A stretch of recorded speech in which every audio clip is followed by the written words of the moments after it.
From here on out, I will divide the text into two colors for the sake of clarity. Feel free to read along. The white text, shown here, is taken directly from my caving journal. The italicized blue text is my comment as I reflect on the experience, shown here. And I'll do my best to convey my thoughts and feelings I had during the entire event.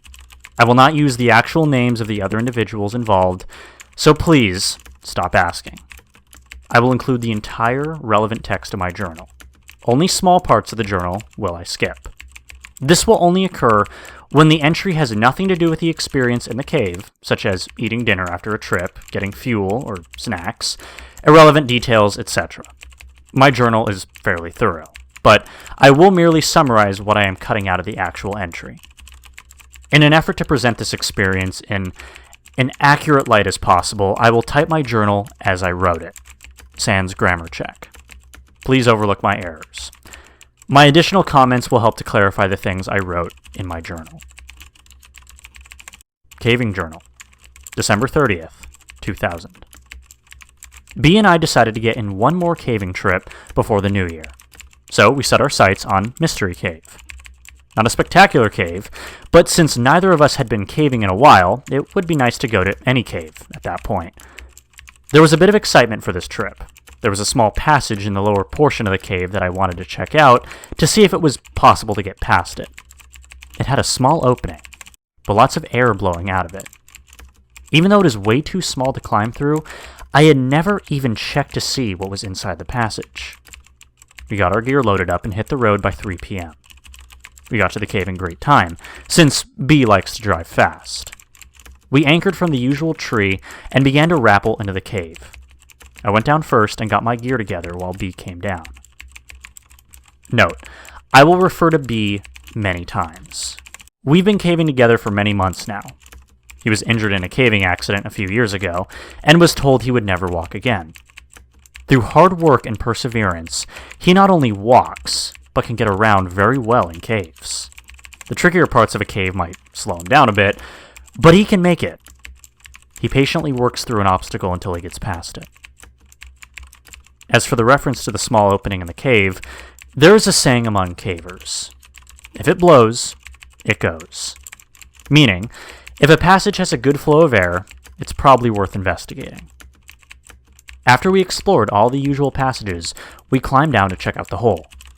The hole is located deep in the cave, near the lowest part of it, actually. It's on the side of a cave wall, about 3 feet from the floor.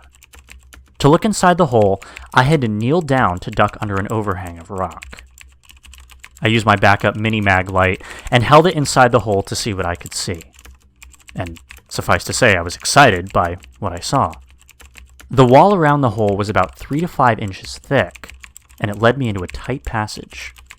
The passage opened up a bit, and just inside the hole, and as well it continued back about 10 to 12 feet into a small crawl space.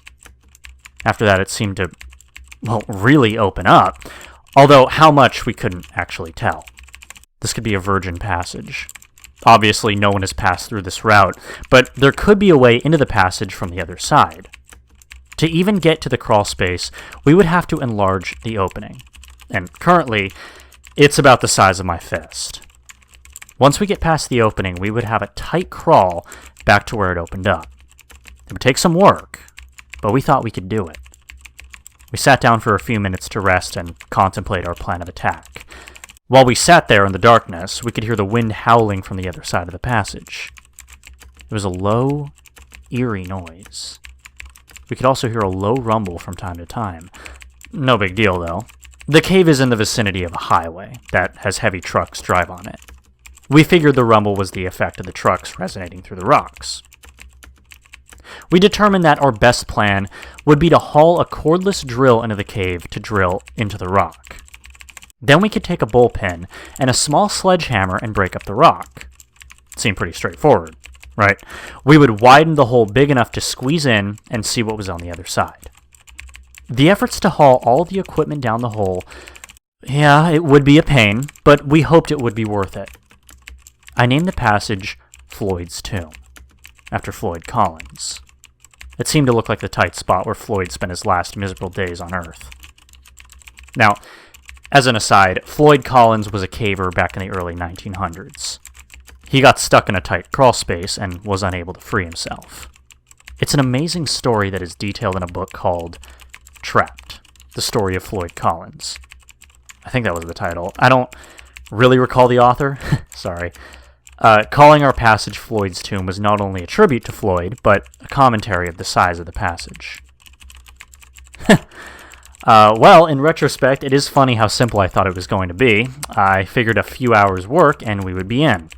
Had I known how long it was going to be to take, I doubt I would have even begun the project. Had I known what I was going to experience in the cave, well, I never would have returned. So we gathered up our gear and headed for the surface. Normally, I couldn't care less if I ever came back into the cave. There's nothing special about it. But now I was psyched about getting back and getting through.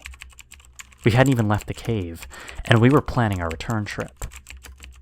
The rest of the journal entry talked about the climb out of the cave, our dinner, and our trip back home.